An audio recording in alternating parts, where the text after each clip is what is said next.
O audiolivro que você vai ouvir pode ajudar muitas pessoas, mas isso depende de você. Compartilhe e nos ajude a evangelizar. Boa leitura.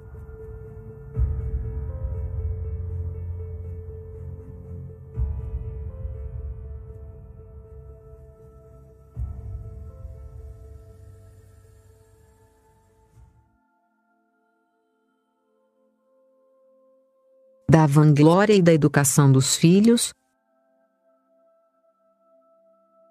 A vanglória ataca a igreja como uma fera. Fizestes o que vos pedi?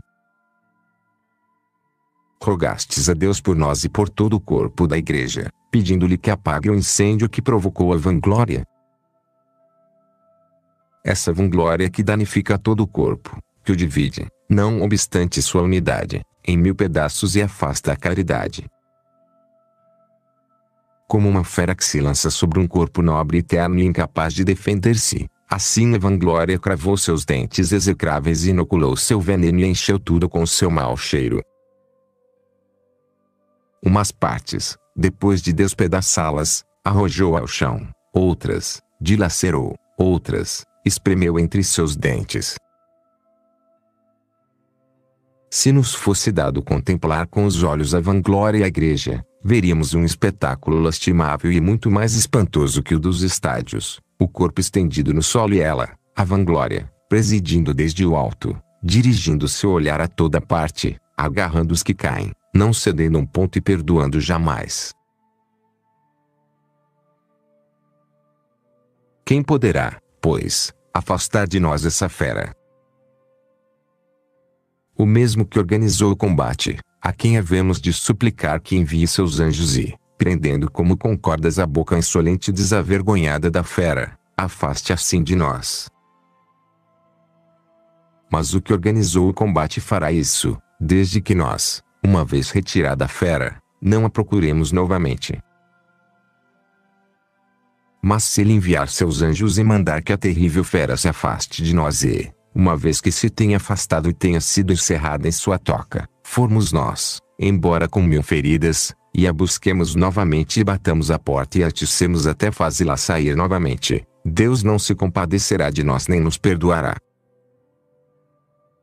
Porque quem, diz a Escritura, terá pena do encantador mordido pela serpente ou dos que se aproximam das feras?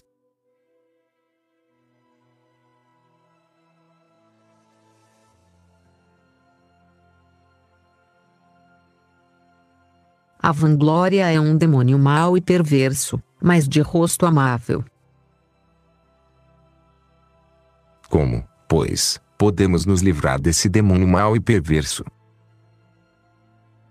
Porque é realmente demônio, mas que tem um rosto amável. Imaginemos, com efeito, um demônio que se transforma em rameira, se adorna de 1000 enfeites de ouro, se veste com belos vestidos, exala 1000 perfumes e toma, enfim, a forma ou a imagem esplêndida de uma mulher que ofusca toda a beleza.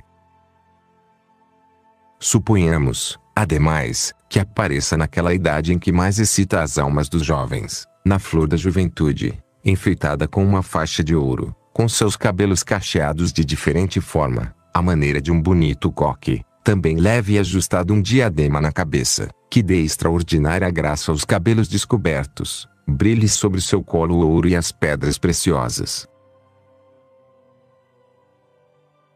Um demônio assim, metido na figura de uma menina de pouca idade, apresente-se sozinha diante da casa dos demônios e mostre além disso todo o pudor do mundo. Quem passando perto dela, não ficará seduzido. E se, finalmente, depois de tudo isso, entrasse em casa e, depondo toda aquela formosura, se mostrasse a si mesmo negro, ígneo e selvagem, como é natural que seja um demônio, e fizesse o miserável caído perder o juízo, e, zombando dele e agarrando sua alma, enlouquecesse sua inteligência, aí teríamos uma imagem cabal do que é esse maligno demônio da vanglória. Que há, de fato, de mais bela aparência que esta. Que mais amável. Mas se considerarmos que tudo isso é pura fantasia e ficção, não nos deixaremos prender em suas redes nem cairemos em sua trama. O que se diz da rameira pode muito bem ser dito também da vanglória. Mel destila aos lábios da mulher. Quem isso dissesse da vanglória não andaria no caminho errado.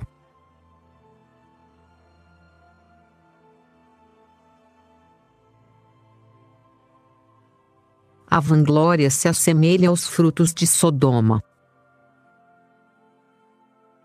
Porque a vanglória vem a ser como os frutos de Sodoma.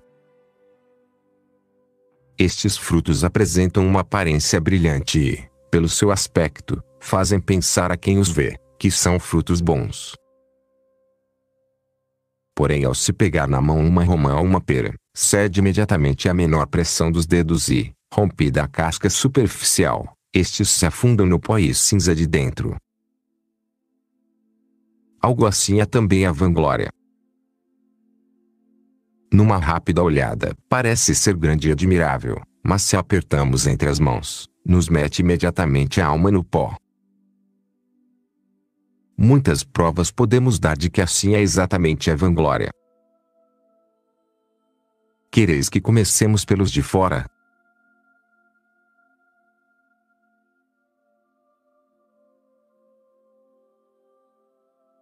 Da inutilidade da glória de um espetáculo teatral. O teatro está superlotado, o povo todo está sentado ali, oferecendo uma vista esplêndida, composta de tantas fisionomias que muitas vezes alcançam o teto, e o próprio telhado superposto fica escondido pelos corpos das pessoas. Não é possível ver uma telha nem uma pedra, senão caras e corpos de pessoas em toda parte.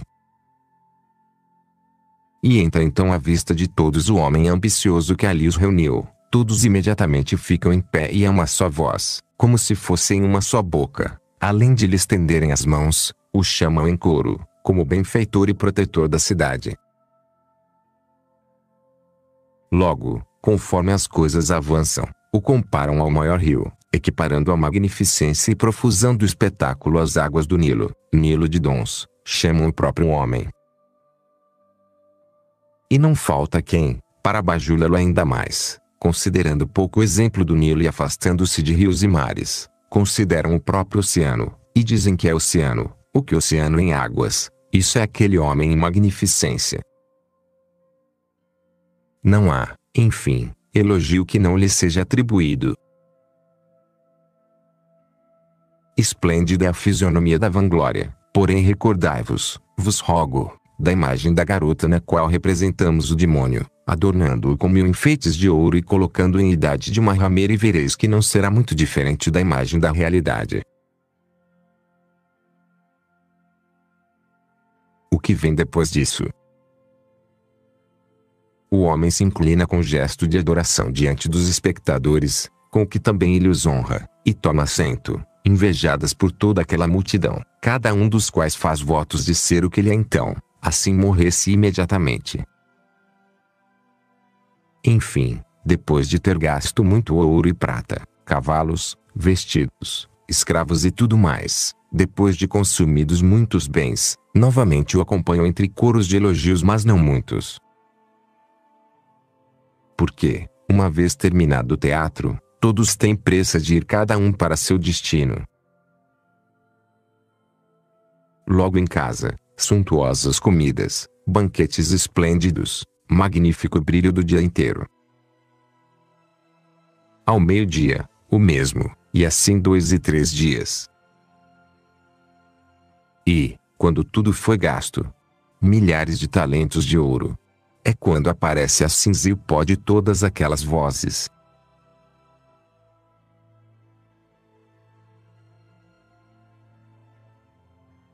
Mudança de decoração, no pagar está o chorar.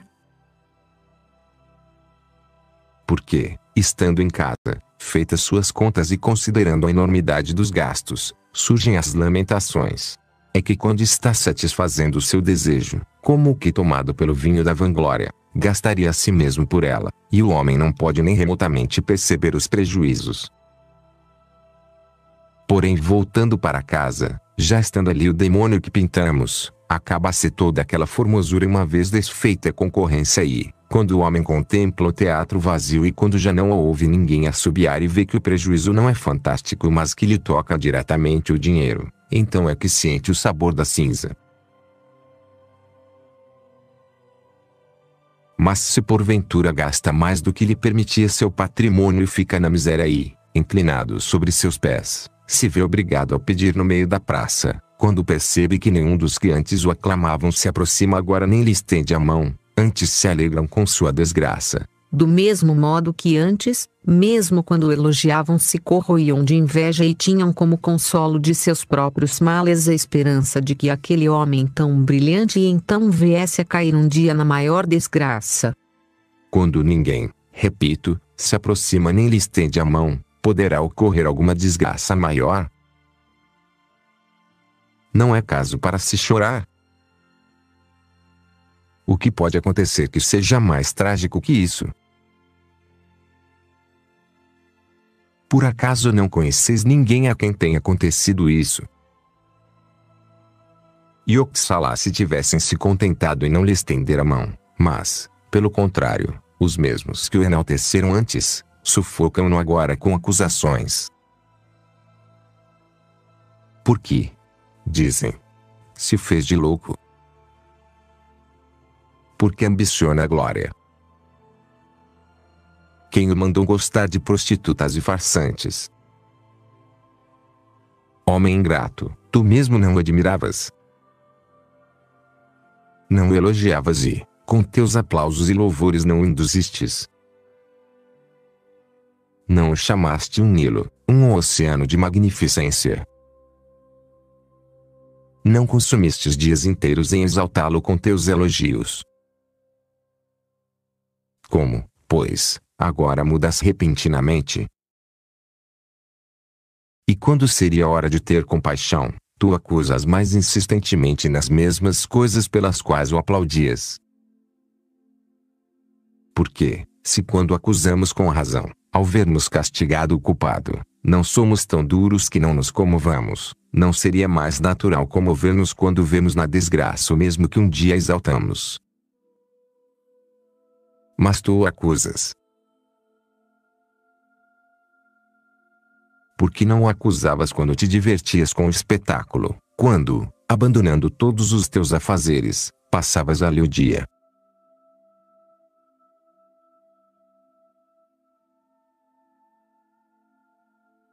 A vanglória, mais que pó e cinza, é fogo e fornalha. Vês que tais são os traços do diabo? Vês os frutos da vanglória? Eu te disse que era pó e cinza, porém agora vejo que não é apenas pó e cinza, mas também fogo e fornalha. Porque a coisa não termina simplesmente em não tirar proveito algum, mas também acarreta um acúmulo de males. A vanglória poderia chamar-se pó e cinza naqueles que, gastando muito, não sofrem nada, mas não nos que padecem o que acabamos de explicar. Então, dizes, é por acaso um fruto pequeno ser honrado e admirado pelas pessoas nessas liturgias ou serviços públicos? Claro que sim, pois não é grande honra, como expliquei, o fato de ver-se objeto de gozação e alvo de maledicência e de calúnias. E que importa isto aos que são honrados? É que não são honrados pelas liturgias públicas, mas porque se espera que gastem novamente para gosto da plebe. Porque se os honrou no passado, porque os acusa quando não tem. Porque as pessoas não querem nem se aproximar então, mas os insultam com sarcasmos pródigos e abomináveis.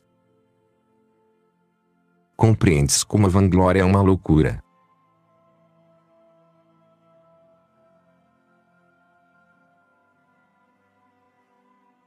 Tão poucos que pela vanglória gastam moderadamente tiram algum proveito?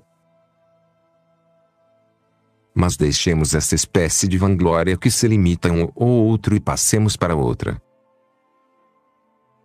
Mas se alguém me objetasse: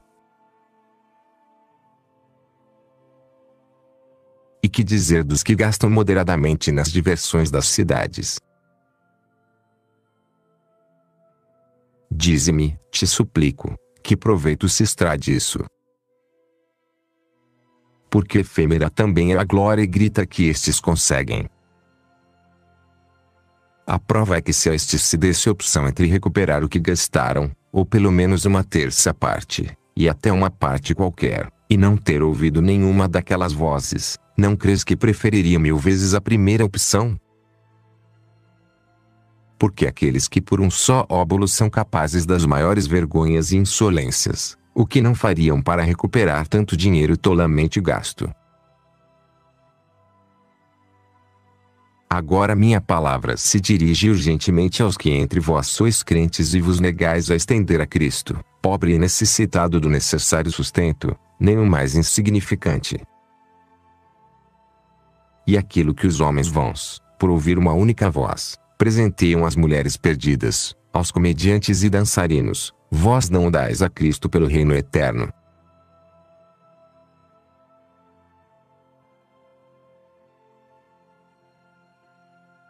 A vanglória do povo, o pobre quer parecer rico.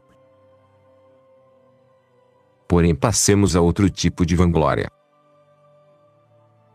Qual é este? O que é comum entre as pessoas e não se limita a um ou outro, nós nos alegramos ao ser louvados sobre coisas que sabemos não termos mérito nem parte. Assim, o pobre move seus e terra a troco de vestir lindos trajes sem outro fim que o de ser honrado pelos demais, e muitas vezes, podendo servir a si próprio, paga um criado, não porque precise dele, mas para não passar pela desonra de servir-se a si mesmo. Porque, se não, responde, ele que toda a sua vida se serviu com suas próprias mãos, que necessidade tem de que agora outro lhe venha servir? Logo, se aumenta seu dinheiro, compra vasos de prata e uma casa muito bonita. Tudo isso é desnecessário. Se tudo isso fosse necessário, a maior parte do gênero humano teria perecido, quero dizer, há coisas necessárias sem as quais não se pode viver. Assim, é necessário que a terra dê frutos, e sem os produtos da terra não seria possível viver. Vestir-nos, proteger-nos debaixo de um teto, calçar-nos são coisas necessárias. Todo o resto é supérfluo. Porque se também o outro fosse necessário e não fosse possível ao homem viver sem criado, a maior parte do gênero humano teria perecido, pois a maior parte dos homens não tem quem lhes sirva. Se fosse necessário servir-se de vasilha de prata e sem ela não se pudesse viver, haveria também morrido a maior parte dos homens, pois a maior parte nunca vê nas mãos a prata. Pois bem, se é os que possuem a prata se diz, qual é a finalidade desse vaso? Qual o motivo para possuí-lo e que utilidade te traz? Esse tal não saberia dizer outra coisa senão a honra que recebe do vulgo. Tenho o vaso, diz, para chamar a atenção e para eu não ser desprezado, mas o escondo para não provocar inveja e que me queiram prejudicar. Pode acontecer insensatez maior que essa. Se o tens para granjear-te honra da parte das pessoas, mostra-o para todo mundo, e se temes a inveja, absolutamente não é bom possuí-lo.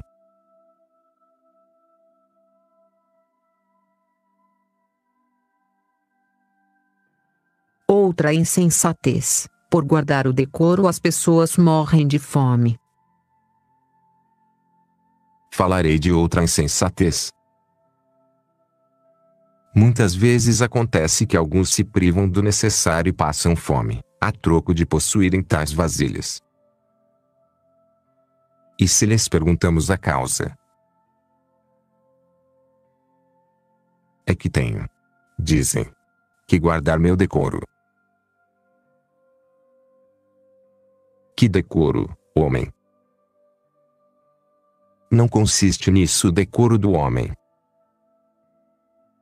Será que não guardava o decoro? E um grande decoro. O justo Elias, e Eliseu, e João. E, no entanto, Elias não tinha mais do que sua pele de ovelha. E foi pedir a uma mulher viúva, e além disso pobre, e como mendigo se colocou diante da porta daquela mulher e dirigiu a ela palavras de mendigo. Considerando isso, nem Eliseu guardou seu decoro quando foi alimentado por outra mulher pobre. Indecorosamente também viveu João, pois não possuía roupa alguma, nem um único pão. A única indecência é possuir muitas coisas e essa realmente é a grande indecência. Porque então se tem fama de crueldade, moleza, necessidade, soberba, vanglória e arrogância. Não consiste o decoro em ter roupas bonitas, mas em revestir-se de boas ações. Na verdade, sei que alguns se maravilham com isso. Fulano, dizem, preserva seu decoro, tem leito alcatifado e muitas vasilhas de prata. É senhor da sua casa. Por que, pois, culpas a nós que possuímos essas coisas, quando deverias culpar aqueles que têm muito mais? Pois muito mais os acuso por meio de vós. Porque se não absolvo de culpa aos que possuem pouco, muito menos absolverei aqueles que possuem mais. A decência não consiste na beleza da casa, nem no luxo dos empregados, nem no quarto com tapetes e cama bem enfeitada, nem no grande número de criados. Tudo isso são coisas que estão fora de nós e nada tem a ver conosco. O que nos corresponde é a modéstia, o desprezo pelas riquezas, o desprezo pela glória, zombarmos da honra vinda do povo, transcender a natureza através da virtude da vida. Esta é a decência, esta é a glória, esta é a honra.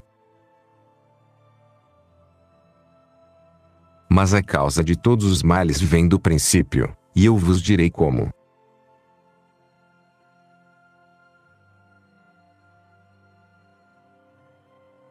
A causa de todos estes males é que os meninos são educados desde o princípio na vanglória.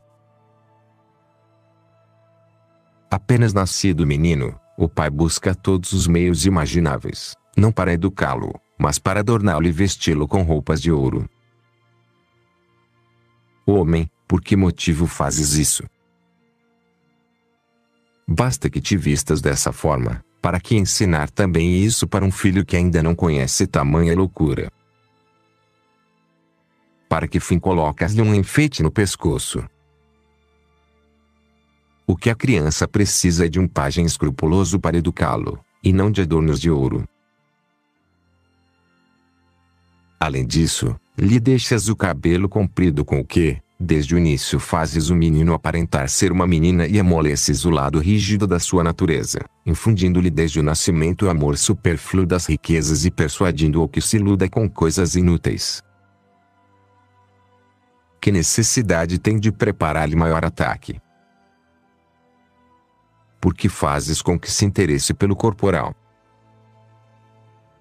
Para o varão, diz o apóstolo, deixar crescer a cabeleira é uma desonra. A natureza não quer isso. Deus não permitiu isso. É uma coisa proibida. É obra de superstição gentílica. Muitos lhes penduram enfeites de ouro nas orelhas. Oxalá não os usassem nem as próprias meninas. E vós ainda estimulais essa peste entre os homens.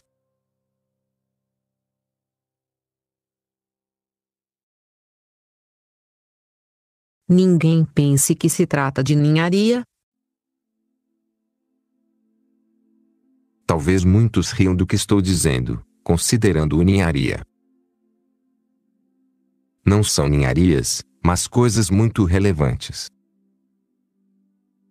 A menina que aprende já no quarto materno a encantar-se com as roupas femininas, quando sair da casa paterna, será ingovernável e um fardo para seu marido e mais insuportável que os cobradores de impostos.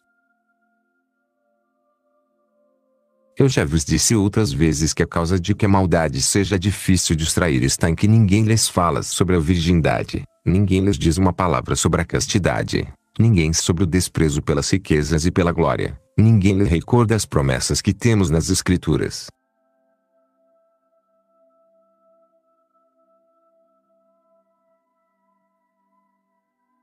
Antes de todas as coisas é preciso educar as crianças desde a primeira infância. Pois bem, se desde a primeira infância carecem as crianças de mestres, que será delas? Se alguns, educados e instruídos desde o ventre materno até a velhice, não conseguem triunfar, que males serão capazes de cometer aqueles que desde o começo da vida se acostumaram a ouvir semelhantes palavras? O certo é que todas as pessoas se esforçam para que seus filhos se instruam nas artes, nas letras e na eloquência, mas a ninguém ocorre pensar em como exercitar sua alma. Eu não cesso de vos exortar, rogando-vos e suplicando-vos que, antes de qualquer coisa, eduqueis bem os vossos filhos. Se tendes consideração por vossos filhos, aqui o haveis de mostrar. Ademais, tampouco vos faltará recompensa.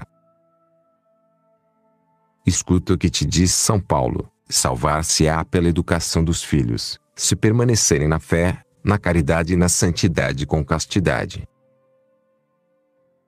Se a tua consciência te acusa de 1000 pecados, busca algum consolo para eles.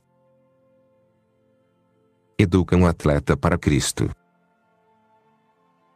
Não te digo que o afastes do matrimônio e o envies ao deserto e o faças abraçar a vida monástica. Não é isso que digo. Quero, certamente, e faria promessa a Deus para que todos abraçassem, mas como isso parece muito pesado, não aponto como obrigação para ninguém. Educa um atleta para Cristo, e mesmo permanecendo no mundo, ensino a ser piedoso desde os primeiros anos. Se os bons ensinamentos se imprimem na alma quando esta ainda é eterna, logo, quando se tiverem endurecido como uma imagem, ninguém será capaz de os arrancar. É o que acontece com a cera. Agora o tens em tuas mãos quando ainda treme e se espanta com teu olhar, com uma palavra, com qualquer gesto teu. Usa o teu poder para o que convém. Se tens um filho bom, tu serás o primeiro a gozar desse bem, em breve Deus. Para ti trabalhas.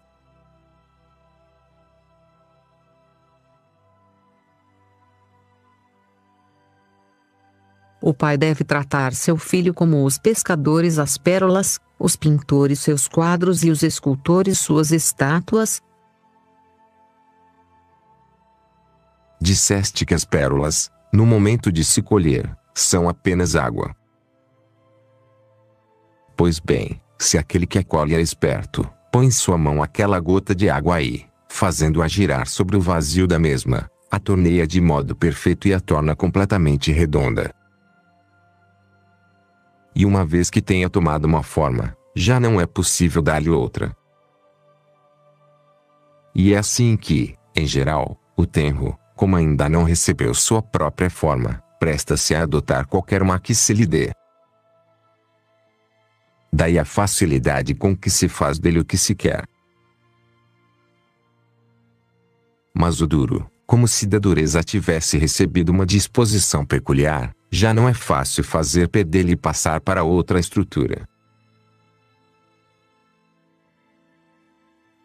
Cada um, pois, de nós, pais e mães, pela maneira que vemos como os pintores e escultores trabalham tão esmeradamente seus quadros e estátuas, assim devemos cuidar destas maravilhosas esculturas, que são os filhos.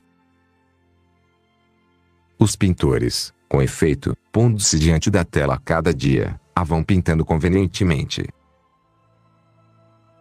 E o mesmo fazem os que vão polindo a pedra, ora tirando o supérfluo, ora colocando o que falta.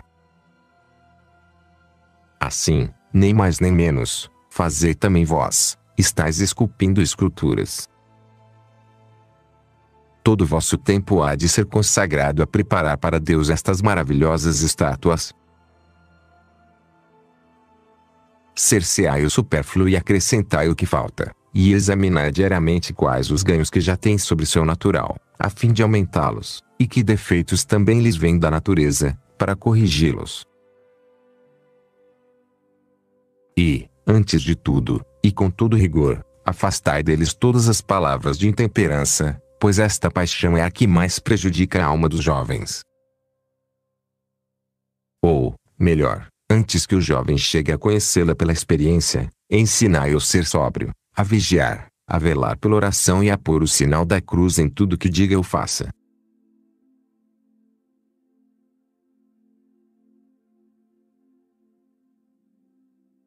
A alma da criança é como uma cidade recém-fundada e construída, na qual se deve colocar leis severas.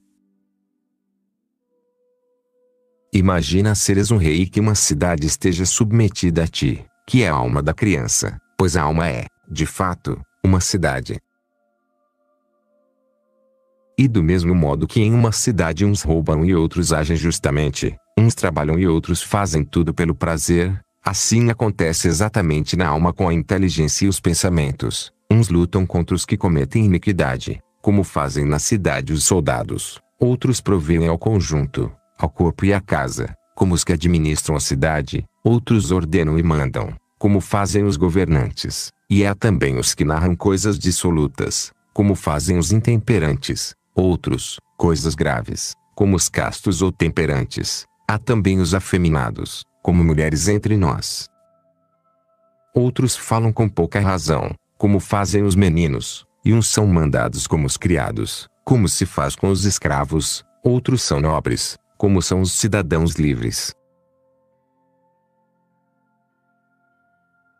Necessitamos, pois, de leis, a fim de desterrar os maus e admitir os bons e não consentir que os maus se revoltem contra os bons.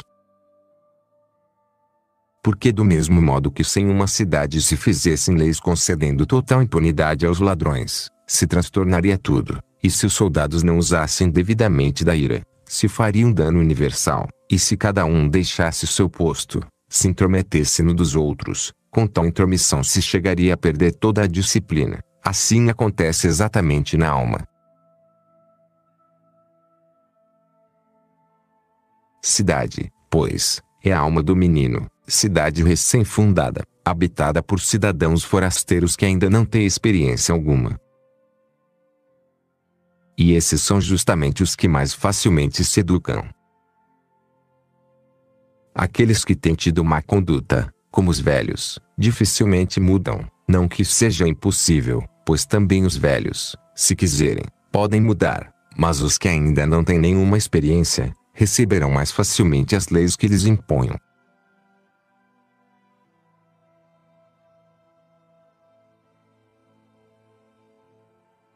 Devemos impor a lei e vigiar seu cumprimento.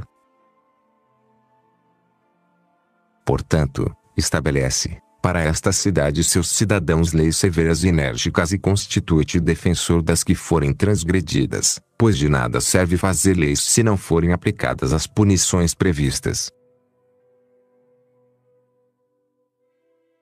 Estabelece, pois, as leis para esta cidade e vigia escrupulosamente. Estamos estabelecendo leis para a terra inteira e vamos hoje fundar uma cidade. Tem que haver cercas e portas, os 4 sentidos. O corpo em geral seja como a muralha, as portas desta, os olhos, a língua, o ouvido, o olfato e, se queres, também o tato. Através destas portas, de fato, entram e saem os cidadãos desta cidade. Ou seja, através destas portas se corrompem ou se endireitam nossos pensamentos.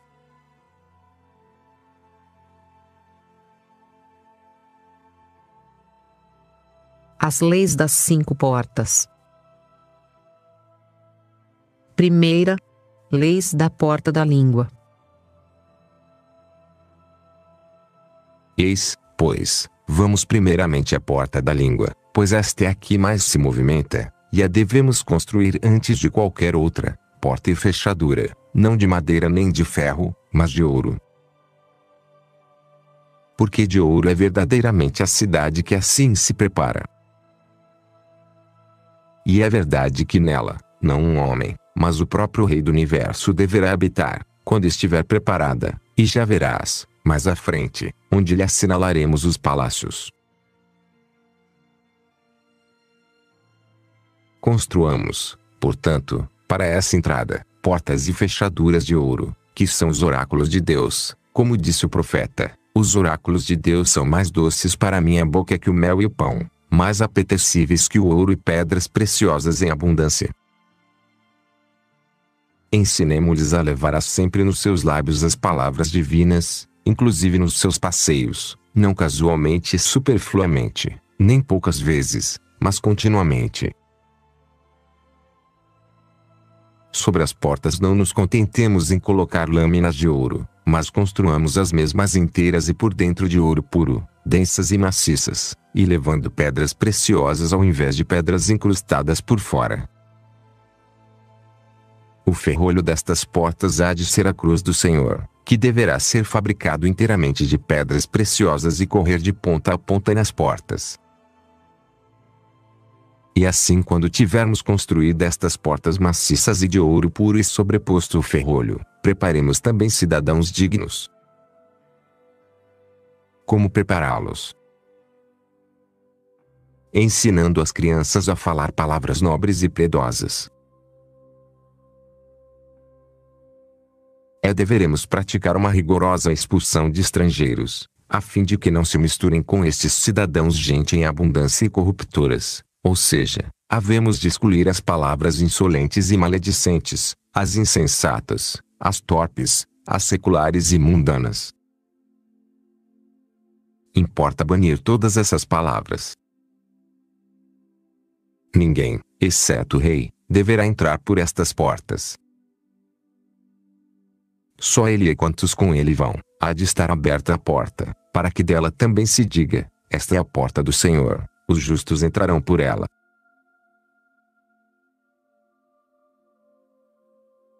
E segundo o bem-aventurado Paulo, se tens alguma palavra boa, seja para edificação, de maneira que faça bem aos ouvintes. As palavras sejam de ação de graças, cânticos sagrados, todas as suas conversas sejam sobre Deus e sobre a filosofia do céu.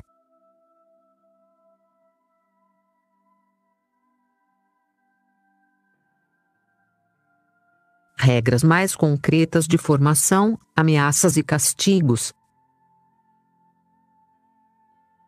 Como, pois, consegui-lo? E por quais meios educaremos? Constituindo-nos juízes rigorosos de suas ações. A criança nos oferece para isso muita facilidade.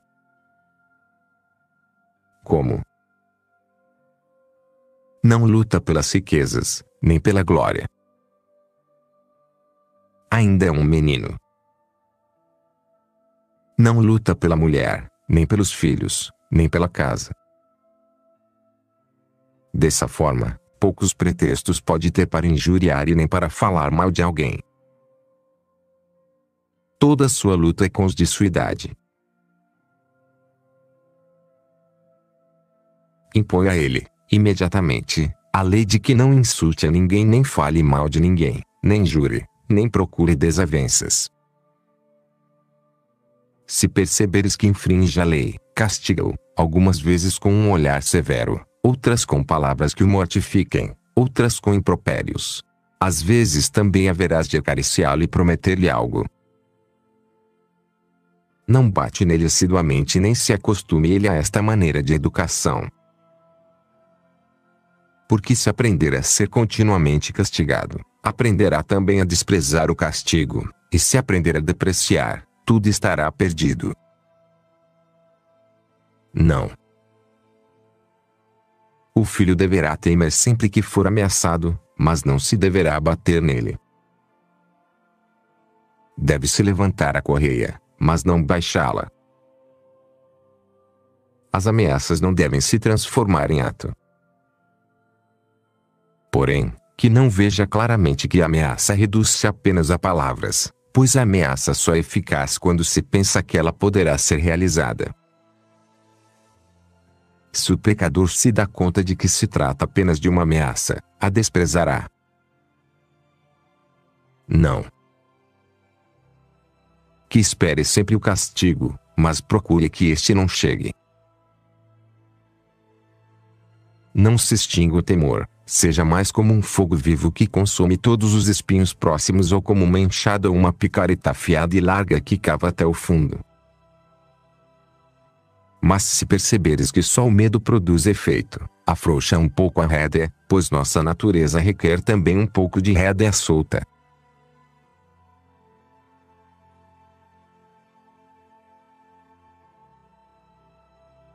Novos preceitos sobre a guarda da língua. Ensino a ser modesto e caridoso. Se percebes que insulta seu acompanhante, não consinta, mas castiga-o livremente. Aquele que sabe que não lhe é lícito injuriar seu próprio escravo, com muito mais razão se guardará de não injuriar ou maldizer o que é livre igual a si. Costura sua boca para toda a maldade. Se notas que calunia alguém, fecha-lhe a boca e força-o a voltar a língua para seus próprios pecados.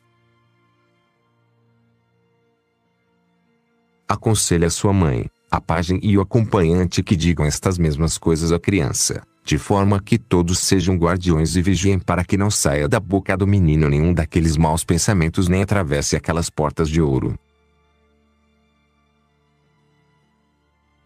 E não pensa, te suplico, que a isto requeira muito tempo. Se desde o início atacas e ameaças e colocas tantos guardiões, 2 meses bastam e tudo se consegue em direita, e a coisa vem tomar a firmeza do natural. Desta forma, pois, pode esta porta fazer-se digna do Senhor. Através dela não há de passar torpeza nem grosseria alguma, nem alguma palavra insensata, nem coisa parecida, mas só as que são dignas do Senhor. Se aqueles que instruem na milícia temporal, apenas entram seus filhos nelas já os ensinam a manusear o arco e vestir a clâmide e a montar a cavalo, e a idade não representa obstáculo algum, mais justo é que aqueles que militam na milícia celeste vistam imediatamente todo este magnífico adorno. Aprenda, portanto, a criança a cantar a Deus, para que não se entregue às canções medíocres e às histórias inconvenientes. Assim esta porta será assegurada, e estes são os cidadãos que hão de se inscrever no registro. Todos os demais deverão ser mortos dentro, como fazem as abelhas com os zangões, e não deverão deixar que saiam e zumbam fora.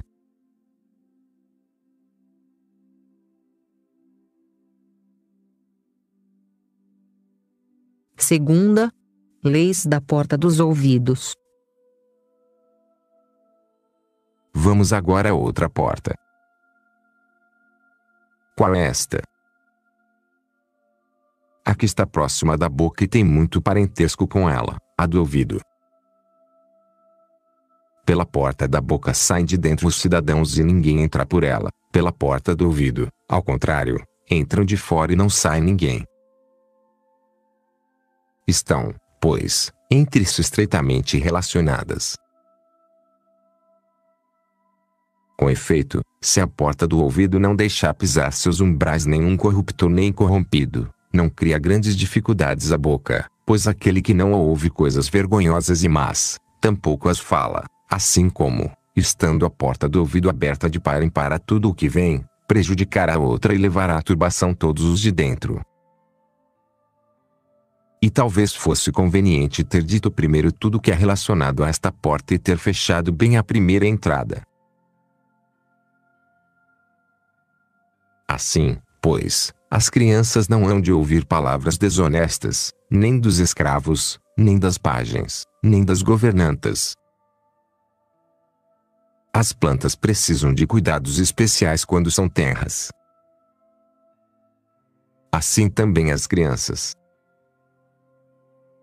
Deve-se provê-los, portanto, de boas pajens, a fim de que o fundamento, desde a base, seja bom e não se lhes infiltre absolutamente nada mal.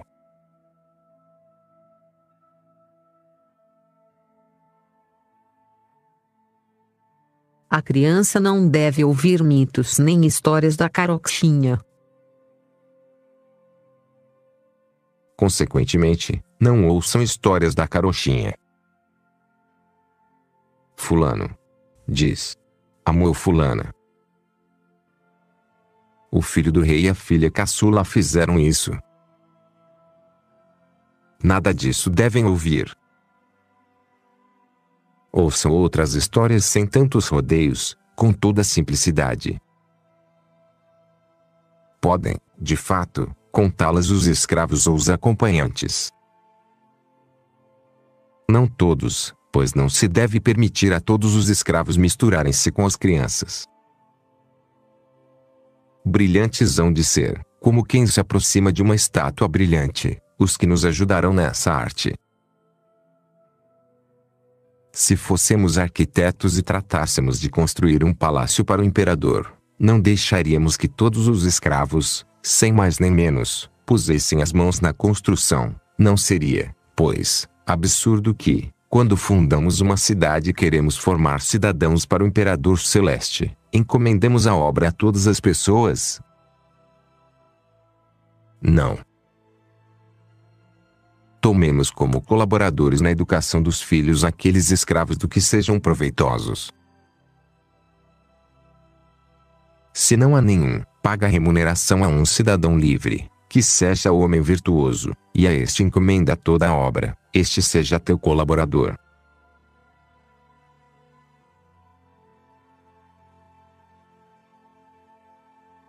A história de Caim e Abel contada às crianças. Não ouçam, pois, semelhantes histórias. Não. Quando forem aliviar o cansaço do estudo, já que a alma aprecia as histórias antigas, conta-as à criança, afastando-a dos jogos. Sim, estás criando um filósofo, e um atleta, e um cidadão do céu. Diga-lhe, portanto, e conte-lhe assim: havia no início do mundo 2 filhos do mesmo pai, 2 irmãos. Logo, após uma breve pausa, prossegue: os 2 tinham saído do mesmo ventre. Um era maior, o outro menor. E um era agricultor, o maior, e o menor era pastor. O pastor levava seu rebanho nos vales e lagos. E procura suavizar a narração, para que também a criança sinta gosto e sua alma não se canse. O agricultor semeava e plantava. Uma vez, pois, decidiram os 2 fazer um sacrifício a Deus. E o pastor, pegando o melhor de seus rebanhos, o ofereceu a Deus.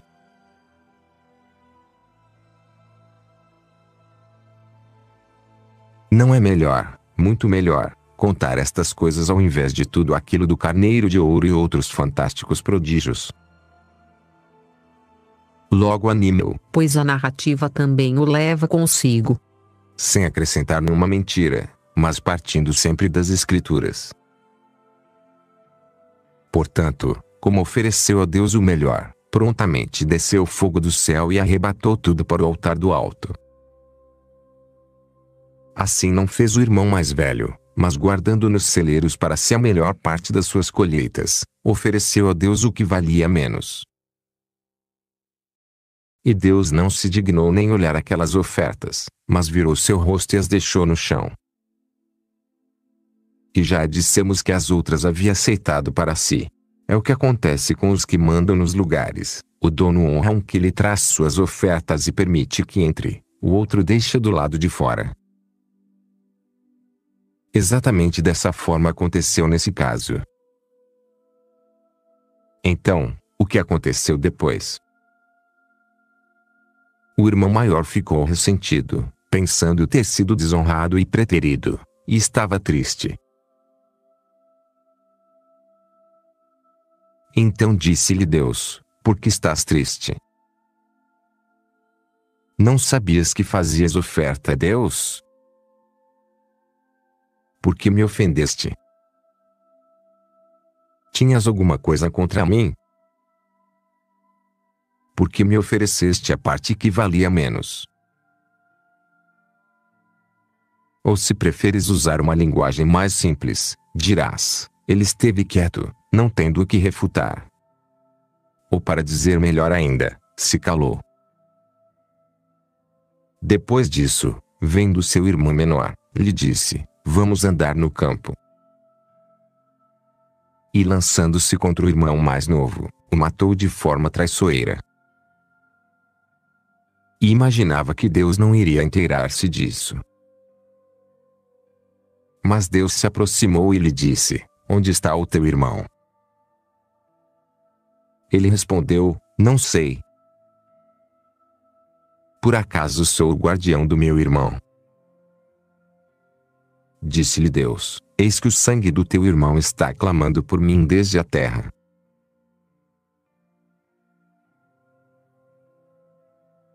Sentada a teu lado também deverá estar a mãe, enquanto se forma assim a alma da criança com essas histórias, para que ela também colabore e elogie as coisas que vão sendo ditas. O que aconteceu, pois, em seguida? Ao que foi assassinado Deus admitiu no céu, e lá em cima está mesmo depois de morto. E é assim, com estas histórias, que a criança recebe a doutrina da ressurreição. Porque se nos mitos ou nas histórias se narram prodígios como, ela se tornou, dizem, semideusa. E a criança acredita. Realmente não sabe o que é semideusa, mas imagina que é algo acima da natureza humana e fica admirada quando ouve isso. Com mais razão quando ouve falar da ressurreição e que a alma do irmão mais novo subiu ao céu. O menor, portanto, Deus levou imediatamente ao céu, mas o outro, o que o havia assassinado, viveu ainda muitos anos sofrendo muitos males, entre temores e tremores, e sobre ele caíram 1000 calamidades e castigos todos os dias. E ressalta energicamente este castigo, não de passagem, que ouviu de Deus, com temor e tremor residirá sobre a terra. Certamente a criança não sabe o que é isso. Pois tu lhe dirás, da mesma forma que tu estás diante do mestre muito angustiado, temendo e tremendo se alguma vez te tem que açoitar, assim sempre viveu aquele assassino por ter ofendido a Deus.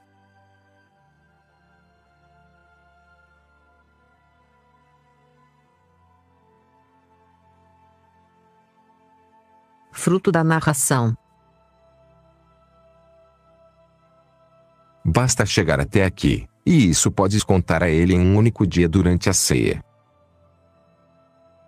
Por sua vez, o mesmo, deverá lhe dizer a mãe. Logo, quando já tiver ouvido muitas vezes, pede a ele mesmo, conta-me o que se passou. E assim também seu amor próprio será despertado. E quando notares que compreendeu bem a história contada, explicarás a ele também o fruto que deve ser extraído. É verdade que a alma por si mesma, ao receber a narração, sabe extrair o fruto antes mesmo de que lhe venhas explicar. No entanto, tu podes também acrescentar o seguinte: vês que mal tão grande é a voracidade? Vês que mal tão grande é ter inveja do irmão? Vês que mal tão grande é pensar que algo pode ocultar-se a Deus?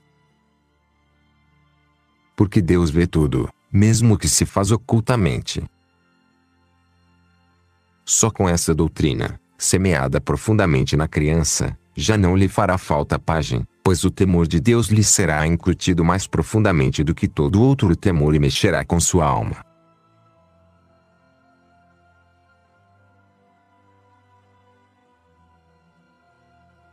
O pai deverá acompanhar seu filho à igreja.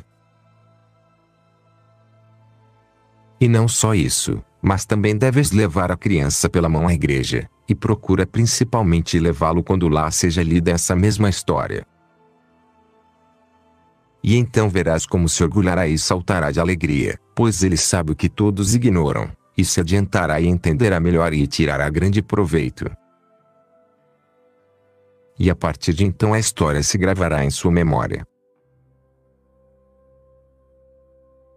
Ainda pode-se extrair outros frutos da história. Portanto, aprenda a criança, de tua boca, que não devemos lamentar o sofrimento, como a própria morte o demonstra aqui, no princípio do mundo, pois Deus recebeu no céu aquele que se tornou glorioso por sua morte.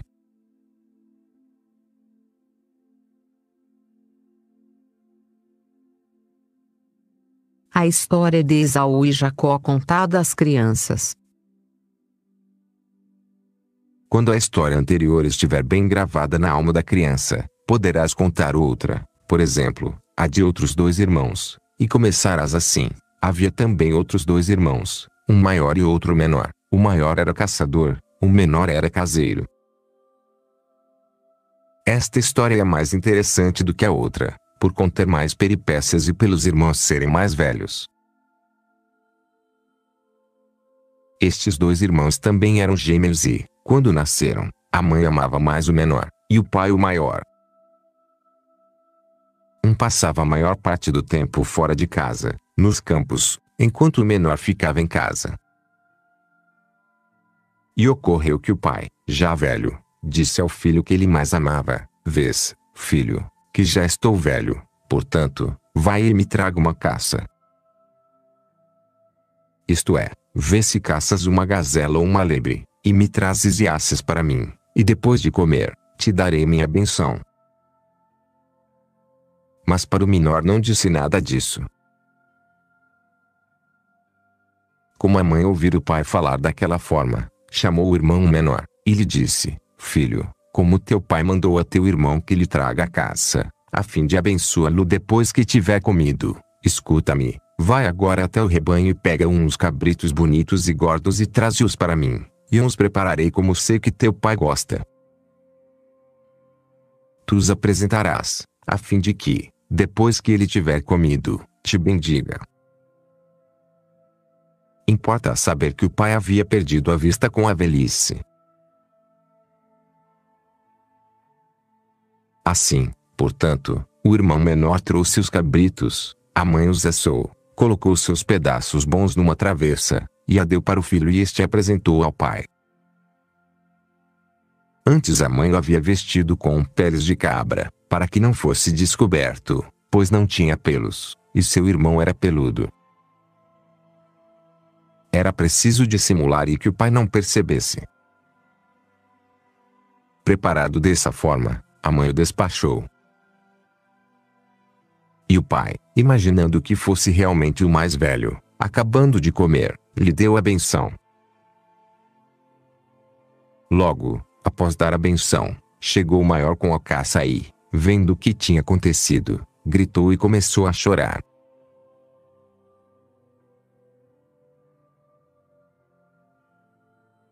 Olha quantos bens se extraem disso. E não conta a história inteira. Repara quanto proveito pode ser tirado do que foi contado. Em primeiro lugar, as crianças admirarão seus pais, vendo que assim disputam estes 2 irmãos pela benção do seu, e preferirão 1000 vezes ser açoitados ao invés de ouvir uma maldição de seus pais. Porque se uma fábula qualquer lhes interessa e a tem como digna de fé, como não interessa-lhes o que realmente é verdade, e quanto maior temor não lhes infundirá. Aqui perceberão que devem desprezar o ventre, pois deves contar-lhes que o maior não valeu de nada sua primogenitura, pois por sua intemperança do ventre vendeu seu privilégio de primogênito.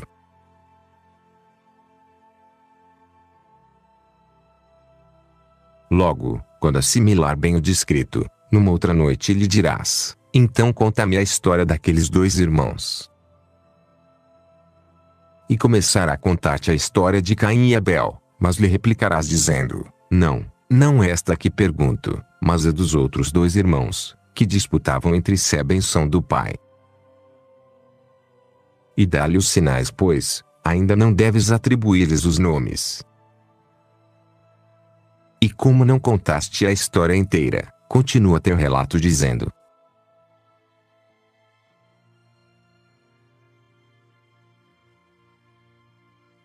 prossegue a história de Jacó e Esaú. ouça, pois, o que aconteceu então. Também este tentava matar seu irmão, como da outra história, e esperava a morte de seu pai. Como a mãe ficou sabendo, e temia, providenciou que o irmão menor fugisse.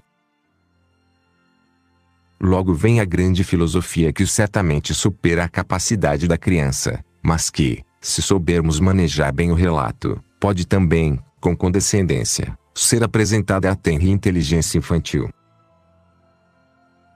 Portanto, lhe diremos assim: o irmão perseguido se pôs a caminho e chegou a um lugar, sem a companhia de ninguém, sem escravo, sem provedor, nem pajem, nem qualquer pessoa deste mundo. Estando ali, fez oração e disse: Senhor, dá-me pão e uma roupa e salva-me. Logo, dito isso, a própria tristeza o fez dormir. E viu uma escada que chegava da terra ao céu e os anjos de Deus que subiam e desciam, e viu o próprio Deus que estava em cima na extremidade, e disse: abençoa-me. E o abençoou e o chamou de Israel.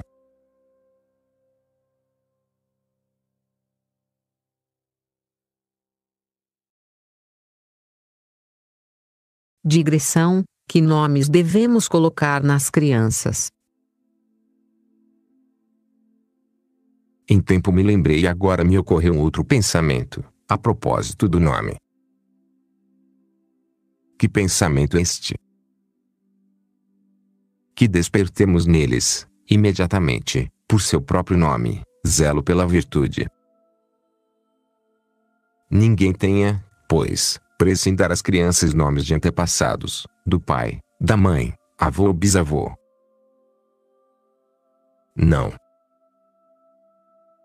Ponhamos neles os nomes dos justos, dos mártires, dos bispos, dos apóstolos. O próprio nome há de ser para eles um motivo de fervor. Chame-se um Pedro, outro João ao nome de algum outro santo. E não me venhas com costumes gentis. De fato não é pequena vergonha e ridículo que em casa de cristãos se perpetuem costumes dos gentios, acendendo velas, observando qual se apaga primeiro, e outros costumes semelhantes, que não trazem dano de qualquer tipo para quem os praticam. Com efeito, não penseis que tudo isso são coisas fúteis e sem importância. Eu vos exorto, portanto, a que chameis vossos filhos pelos nomes dos santos. É natural que no princípio se fizesse de outra forma e se chamasse os filhos pelos nomes dos antepassados. Isso era como um consolo da morte, pois aquele que morria se imaginava viver no nome dos filhos. Porém, agora já não. Pelo menos vemos que os justos não chamam assim seus próprios filhos. Assim Abraão gerou Isaque. Jacó e Moisés não se chamaram como seus antepassados, nem encontraremos nenhum dos justos que assim fossem chamados. Que exemplo e exortação à virtude não é o mero nome. E, de fato, não acharemos outro motivo para a mudança do nome, senão o de recordar a virtude. Tu, disse, te chamarás Cefas, que significa Pedro. Por quê? Porque tu me confessaste. E tu te chamarás Abraão. Por quê? Porque serás pai de nações. E Jacó foi chamado Israel, porque viu a Deus. Por aqui, portanto, deve-se começar nosso esmero com os filhos e assim os deveremos educar. Portanto, como dizia, vi uma escada voltada para o céu e que chegava até ali. Entre, pois, o nome dos santos nas casas como o nome dos filhos, e assim se eduque não só o filho, mas também o pai, sempre que considere ser pai de um João, de um Elias, de um Jacó. Porque se o nome é escolhido com piedade para honrar os antepassados, se preferirmos o parentesco com os justos ao invés de nossos avós, isso trará muito proveito para nós e para nossos filhos. Não penses que por tratar-se de coisa miúda, deixa de ter importância, pois é motivo de muita utilidade.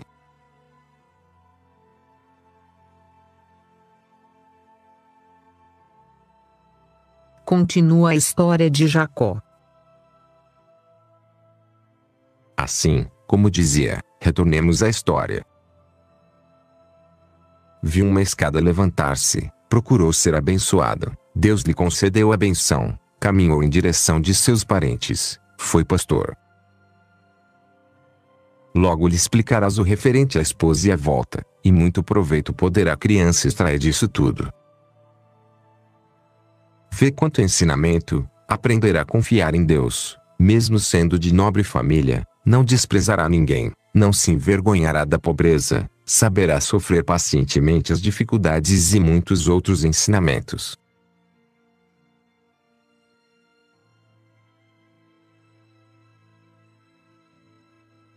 Outros episódios que deverão ser relatados às crianças.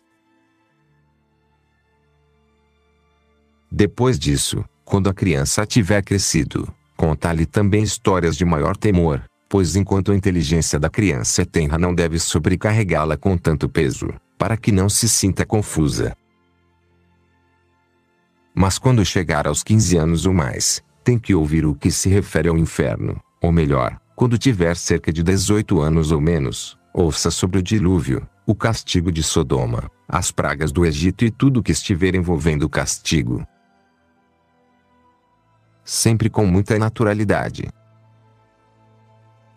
Crescendo um pouco mais, entra na matéria do Novo Testamento, da graça e do inferno. Com esses temas e mil outros semelhantes deverás tapar seus ouvidos e usar os exemplos de nossa própria casa. Mas se alguém vier com histórias espúrias, não admitamos, como já dissemos, que se aproxime do menino. Se percebes que um escravo fala diante dele coisas torpes, castiga-o imediatamente e constitua-te examinador severo e duro do que se faz. Se vês uma garota, ou melhor, uma garota não deve nem se aproximar e assim acender o fogo. Só eventualmente uma senhora idosa, que não possa perturbar o jovem. Das jovens, deve afastar-se mais do que do fogo. Se o menino não ouve nada desonesto, mas se alimenta dessas histórias, não pronunciará, tampouco, palavra desonesta.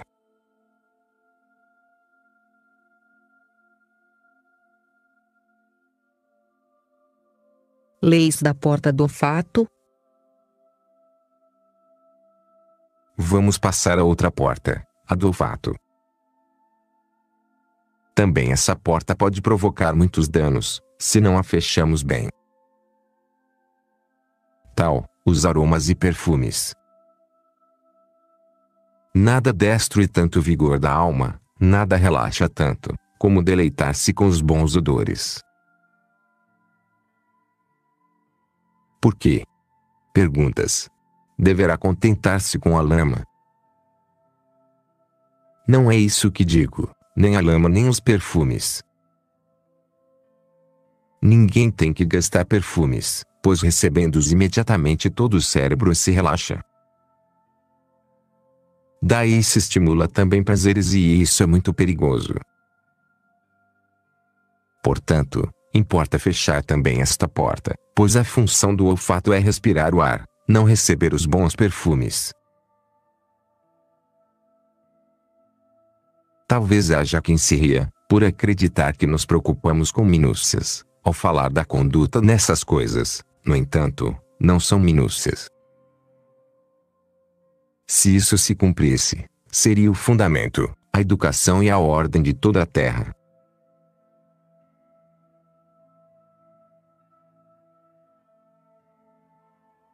Leis da porta dos olhos. Há, ainda, outra porta, mais atraente que as demais, embora difícil de resguardar, a porta dos olhos. Por isso está colocada acima, aberta e ostentando sua beleza. Há muitas janelas e não só olha, mas também é vista, se está adornada com beleza. Aqui fazem falta leis muito enérgicas, e seja a primeira de nunca levar o menino ao teatro, a fim de que não contraia uma pestilência completa que lhe entrará pelos ouvidos e pelos olhos. E nas praças, isto é que a pajem deverá vigiar particularmente ao passar pelas ruas, e a isto há de dirigir suas recomendações, a fim de que essa doença jamais contamine a criança. Para que não seja contaminada ao ser olhado, deve usar de muitos meios, por exemplo, deve tirar-lhe a maior parte da sua beleza, cortando seus cabelos para mais gravidade. Se a criança se aborrece por acreditar que com isso fica feia, aprenda antes de tudo, que esta é a maior formosura. Para que o olhar não provoque pecado, bastarão para sua precaução aquelas histórias dos filhos de Deus que se voltaram para as filhas dos homens, a história dos sodomitas, a lembrança do inferno e tudo mais. Aqui é onde o pedagogo e o acompanhante hão de colocar zelo extremo. Deverão mostrar a ele outras belezas, o céu, o sol, as estrelas, as flores da terra, os belos livros. Estas coisas é que deverá admirar. E tantas outras coisas que não tragam nenhum prejuízo.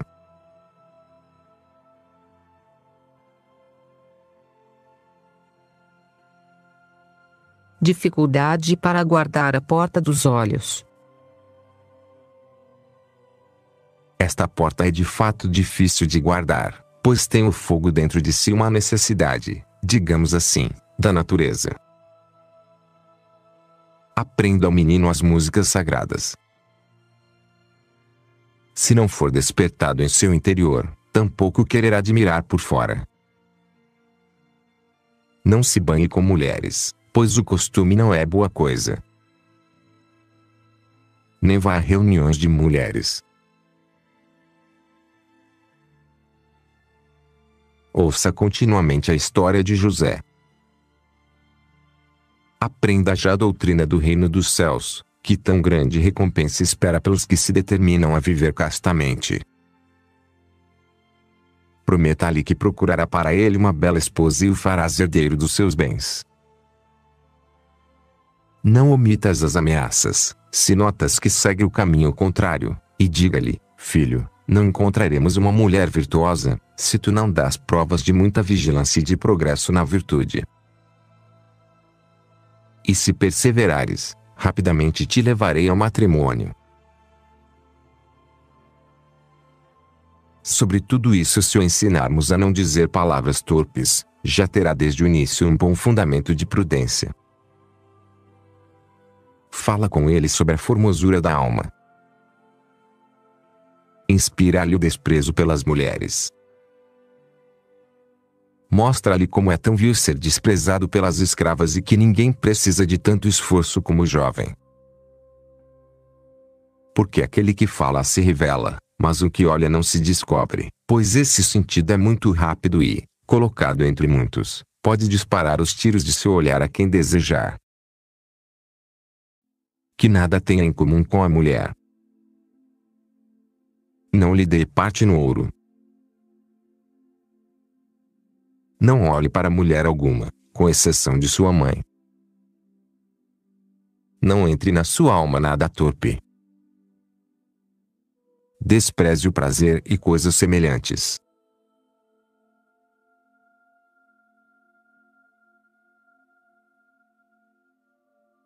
As leis da porta do tato. Há ainda outra porta, que não é certamente como as outras, mas que se estende por todo o corpo e é a que denominamos tato. Aparentemente ela está fechada, mas na verdade está aberta e tudo envia para o interior. Não a deixemos se comunicar com vestidos nem com corpos delicados. Faça a mola bem mais dura. Devemos pensar que estamos formando um atleta. Não use este, portanto, nem leitos, nem vestimentas brandas. E estas sejam as nossas recomendações relacionadas a estes assuntos.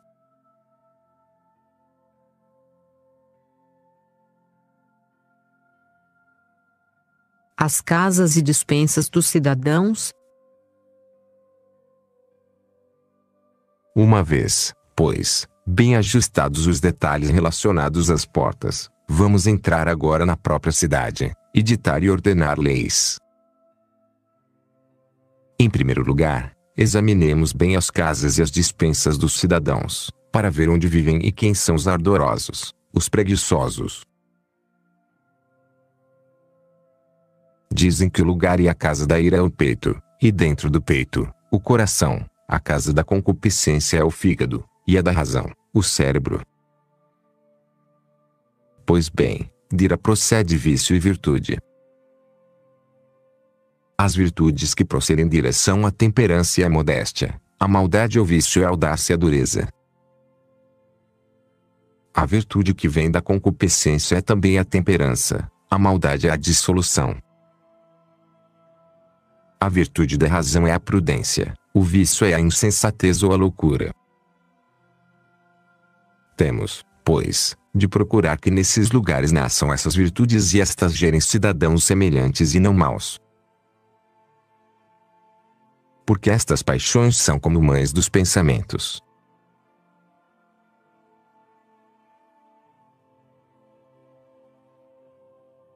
Leis dos que vivem nas cidades. Leis sobre a ira. Vejamos, pois, a tirânica paixão da ira. Na realidade, esta paixão não deve ser extraída totalmente do jovem, nem se há de consentir que em todo momento lhe dê rédea solta. Devemos sim educá-los desde a primeira infância, de forma que quando algum agravo for cometido contra eles o saibam sofrer valorosamente, mas quando virem que se comete contra outro, ataquem igualmente com valentia e defendam o ofendido na medida conveniente. Como conseguir isso? Exercitando-se os jovens com seus próprios escravos, sofrendo seu desprezo e não se irritando quando são desobedecidos, e examinando cuidadosamente, por outro lado, as ofensas cometidas contra os outros. Nessas coisas o pai deverá ser em todo momento o dono e senhor, duro e intransigente quando se infringem as leis, suave e benigno e generoso em premiar o filho, quando as cumprem. Assim o próprio Deus governa o mundo, pelo temor do inferno e pela promessa do reino dos céus. E assim também nós devemos formar nossos filhos.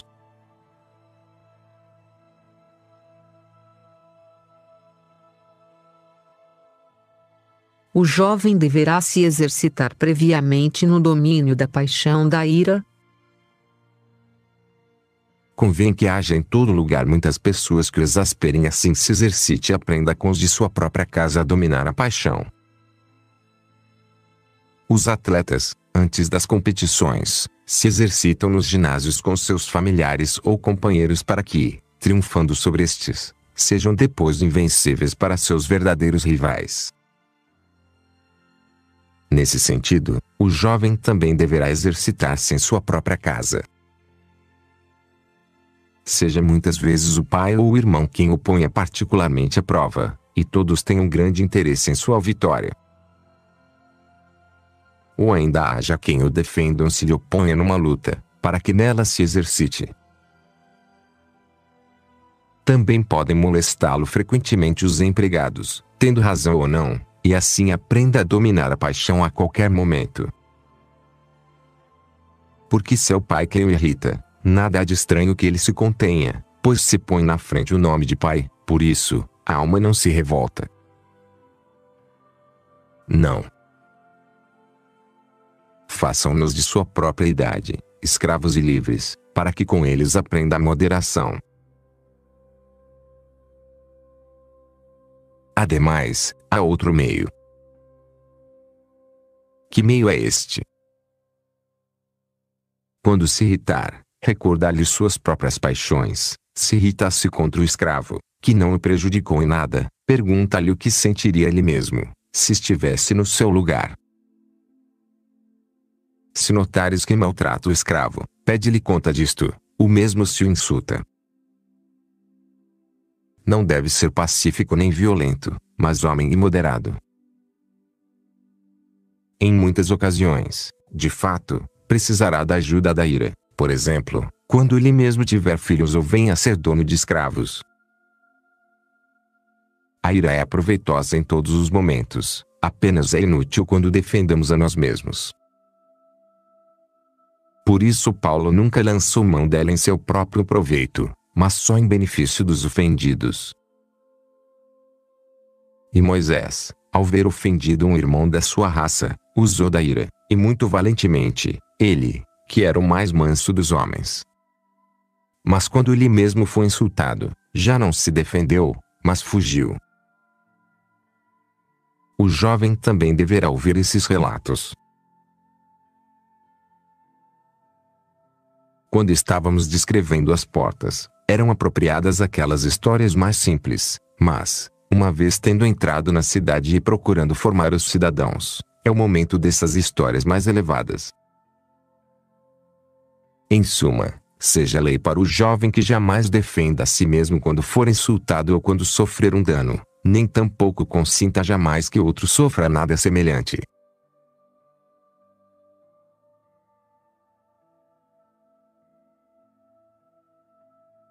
Aquele que ensina também aprende. Cada um seja seu próprio criado. O próprio pai também melhorará ao ensinar estas coisas e ter que educar-se a si mesmo. Porque, se não por outro motivo, pelo menos para não levar a perder o modelo, o pai tem que ser cada vez melhor. Portanto, aprenda o jovem a ser desprezado e preterido. Não exija nada dos escravos a pretexto de ser livre, na maior parte das coisas deverá ele servir-se a si mesmo. Apenas nas coisas que seja impossível servir-se a si mesmo hão de servir-lhe os criados. Um homem livre não pode, por exemplo, ser cozinheiro, pois não deixará os trabalhos próprios de um homem livre para dedicar-se à cozinha.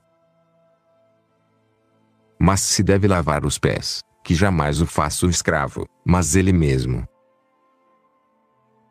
Deverás procurar fazer benigno o homem livre e muito amável para com os escravos. Tampouco ninguém tenha que lhe dar o manto. No banho não deverá esperar ajuda alheia, mas fazer tudo sozinho. Isto faz o jovem robusto, simples e humano.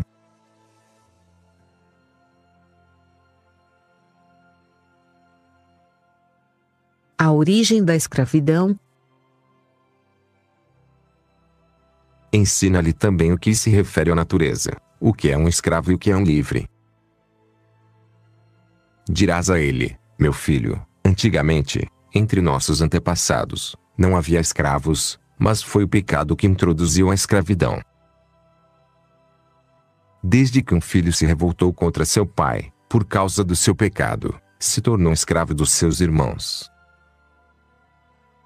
Por isso, cuidado, não sejas escravo dos teus escravos. Porque se te aborreces como eles e ages em tudo como eles e não levas nenhuma vantagem sobre eles na virtude, tampouco a levarás quanto à dignidade. Esforça-te, pois, em ser senhor de si mesmo e chegar a sê-lo não por esse motivo, mas para que não aconteça que, por causa de teus costumes, sendo livre, venhas a ser escravo de teus escravos. Não vês quantos pais deserdaram seus filhos e colocaram escravos no lugar deles? Por isso, fica alerta para que não aconteça nada parecido. Eu, certamente, não o quero nem o desejo, tu és dono de uma e outra coisa.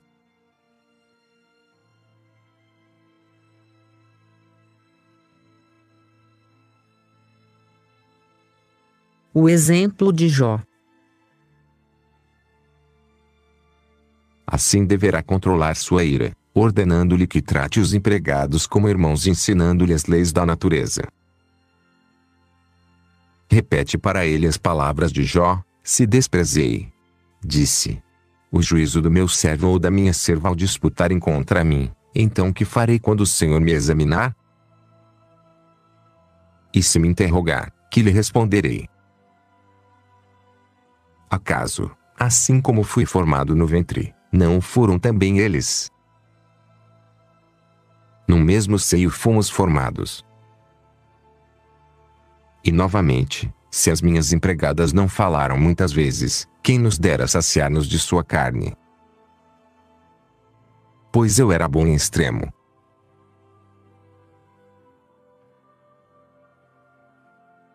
Ou achas que Paulo não tem razão em não permitir que suba ao governo da igreja aquele que não tiver sabido governar sua casa?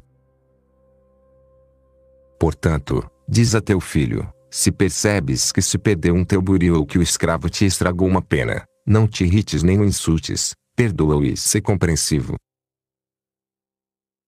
Dessa forma, começando no que é pequeno, saberá também suportar os prejuízos maiores, por exemplo, se lhe perdem o correio ou a correntinha de bronze para apoiar a tábua de escrever.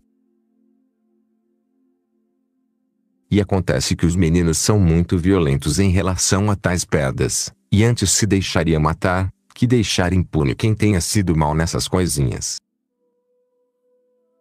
Por isso, aqui deve-se suavizar a aspereza da ira. Porque deves entender bem que quem nestas coisas se acalma e se modera e se comporta como um homem, facilmente superará qualquer prejuízo. Portanto, quando o menino tiver sua tábua de escrever feita de uma madeira bonita, com suas cadezinhos de bronze e estiletes que imitam a prata, e outras ninharias semelhantes, e se o acompanhante perder ou quebrar alguma destas coisas sem que o garoto se irrite, dará então uma prova da mais elevada filosofia. E não se deve comprar outra imediatamente, pois, com isso, se apagaria a paixão. Quando notares que já não a reclama e que não lhe importa nada, então é o momento adequado para suavizar a aspereza suportada. Não estamos falando de insignificâncias.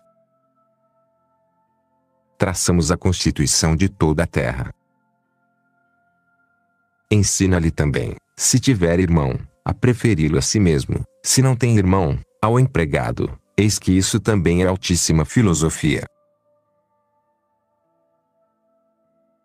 Assim deves falar da ira, para gerar pensamentos moderados.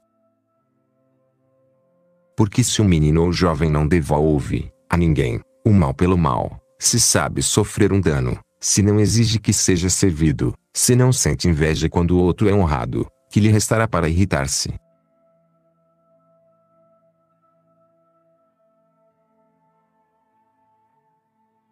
Leis sobre a concupiscência. É chegado o momento de atacarmos também a concupiscência. Aqui, em minha opinião, a temperança é dupla, e duplo é também o dano, que nem o menino seja para si mesmo objeto de fornicação nem fornique ele com as mulheres. Dizem os médicos que essa concupiscência ataca com violência desde os 15 anos. Como atar, pois esta fera? Que fazer? Que freio colocar-lhe? Eu não conheço outro a não ser o do inferno.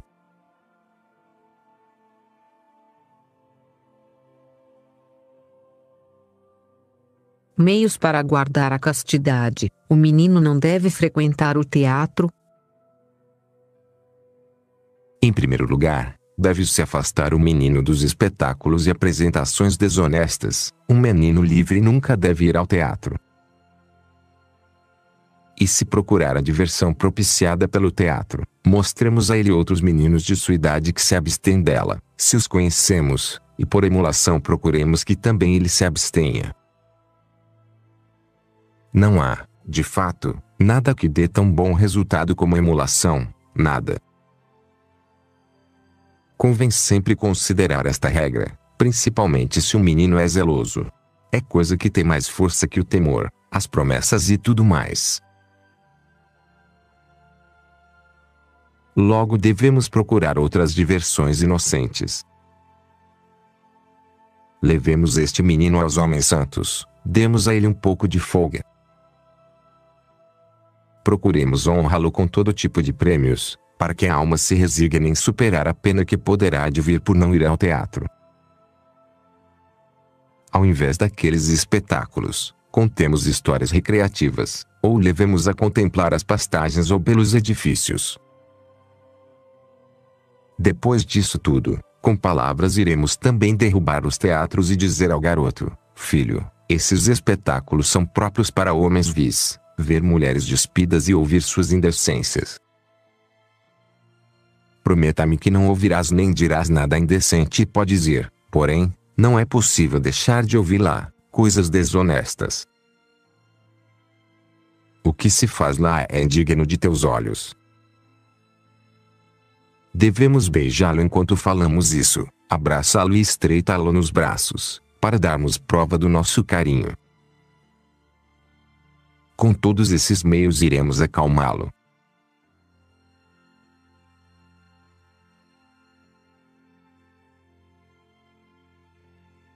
Outros meios para a guarda da castidade. Que mais? Como tinha comentado, não deve se aproximar nem servir ao menino uma garota jovem, mas uma empregada de idade avançada, uma velha senhora. Fale-se do reino dos seus e daqueles que em tempos passados brilharam por sua castidade, tanto dentre os nossos, como dentre os gentios. Com estes exemplos devemos ocupar continuamente os ouvidos dele. E se tivermos escravos do que se mantêm castos, usaremos os exemplos deles, pois seria o maior absurdo se o escravo fosse tão moderado e a pessoa livre fosse pior do que ele. Ademais há outro remédio. Que remédio?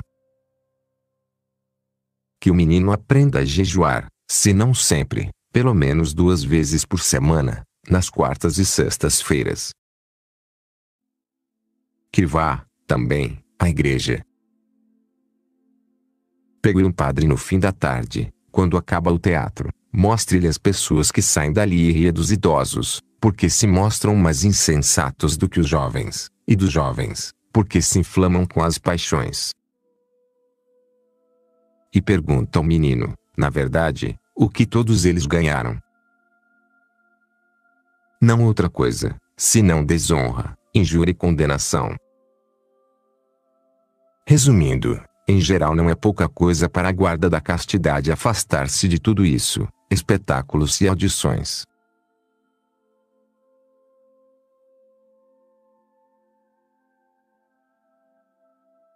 A oração, meio para guardar a castidade.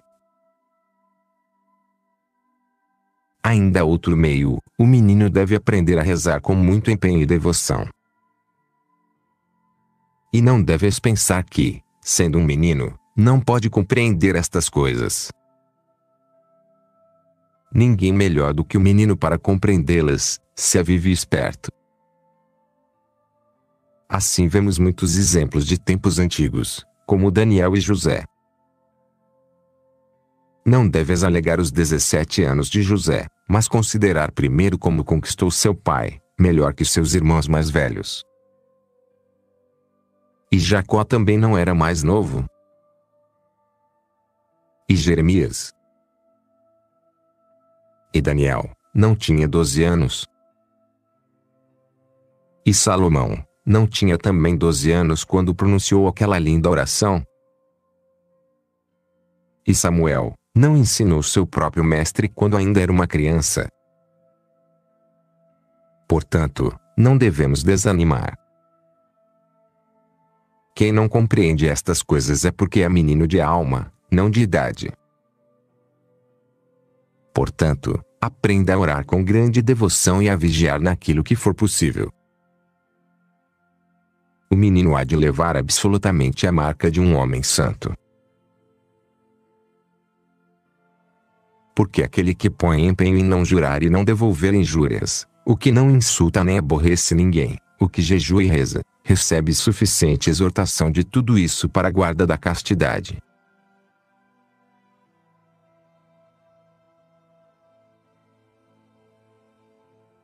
O jovem deve se casar logo. Se teu filho está destinado para a vida do mundo, apresenta-lhe logo uma esposa e não espera que se dedique à milícia ou à política. Ordena, antes de tudo, a sua alma e então poderás preocupar-te com a glória exterior. Por acaso acredita ser um bem pequeno para o matrimônio que se une ao virgem com virgem? Não, não é pequeno, não só para a castidade do jovem, mas para a da mulher também.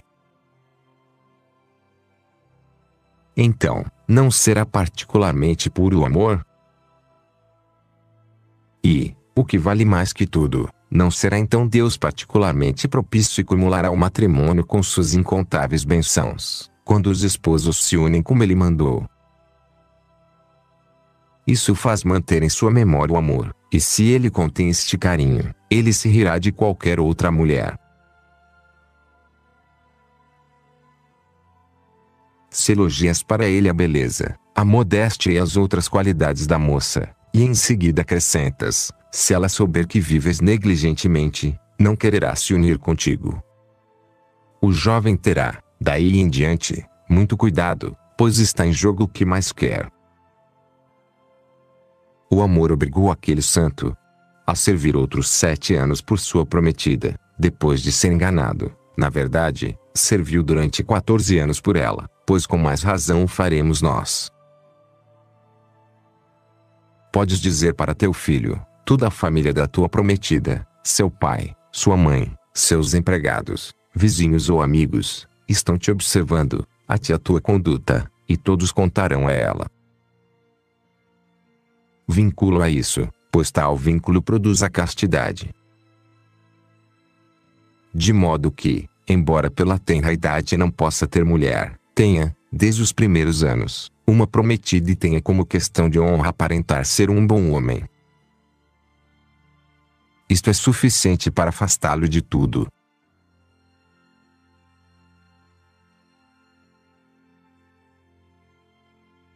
O trato com o sacerdote.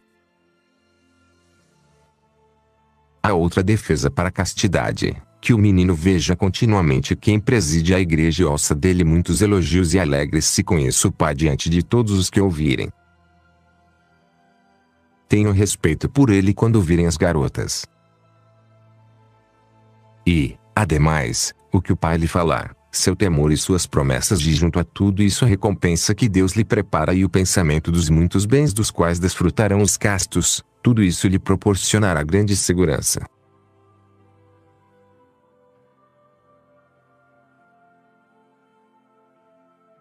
As honras. Menciona também as honras na milícia e na política. Deve-se falar também frequentemente de modo depreciativo sobre a dissolução e, pelo contrário, elogiar muito a temperança. Tudo isto é suficiente para conter a alma do menino, e assim se desenvolverá nela pensamentos castos.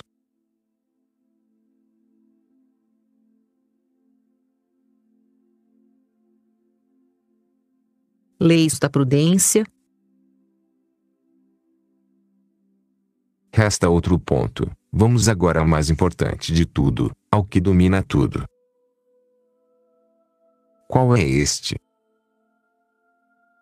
A prudência. Aqui é necessário um grande esforço, para tornar o menino inteligente e discreto e extirpar dele toda estupidez. Esta é seguramente a grande e maravilhosa obra da filosofia, conhecer as coisas de Deus, tudo o que nos espera no outro mundo, o referente ao inferno, o relativo ao reino dos céus. O princípio da sabedoria, o temor do Senhor.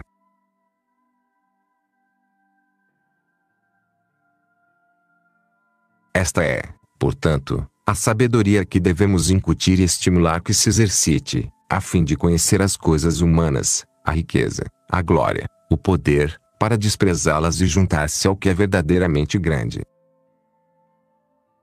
Recordemos as palavras de exortação: filho, teme somente a Deus, e além dele não temas nada.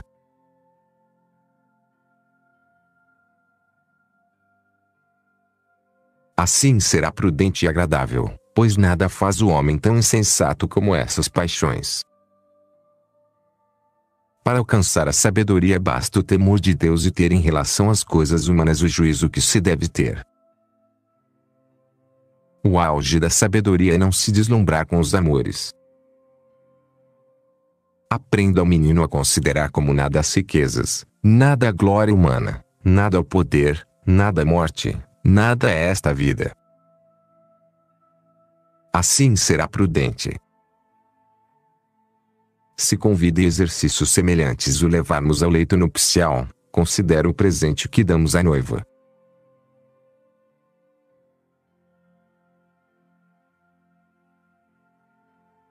A boda. A corrente de ouro. Quanto à boda, não deve ser celebrada com flautas, nem com cítaras, nem com bailes. É grande absurdo envergonhar com tais coisas um esposo como esse. Ali chamemos a Cristo, pois o esposo já é digno dele. Convidamos seus discípulos. Assim educado o menino, sobre ele recairão todos os bens e logo ele também aprenderá a educar dessa forma seus filhos, e estes aos seus, e assim se formará uma corrente de ouro. Procuremos que se dedique também à política, conforme suas forças e sempre que não haja nisso pecado. Se seguir a milícia, aprenda a fugir de qualquer ganância torpe. O mesmo se for advogado, ou em qualquer outra profissão.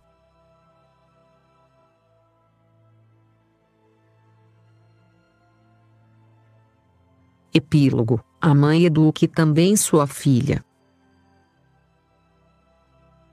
Também a mãe deve aprender a educar desta forma sua filha, afastando-a do luxo, dos adornos e tudo mais que seja característico de mulheres perdidas. Conforme esta lei, deverá fazer tudo, e afasta da gula e da embriaguez, a jovem assim como o jovem. Isto contribui muito para a castidade. Ao jovem, de fato, domina ou molesta a concupiscência jovem, o amor aos adornos e o chamar a atenção. Também isso devemos, pois, reprimir e, dessa forma agradaremos a Deus, criando para Ele tais atletas, e poderemos alcançar nós e nossos filhos, os bens prometidos aos que o amam, pela graça e amor de nosso Senhor Jesus Cristo, com o qual seja ao Pai, junto com o Espírito Santo, glória, poder e honra, agora e sempre e por todos os séculos dos séculos. Amém.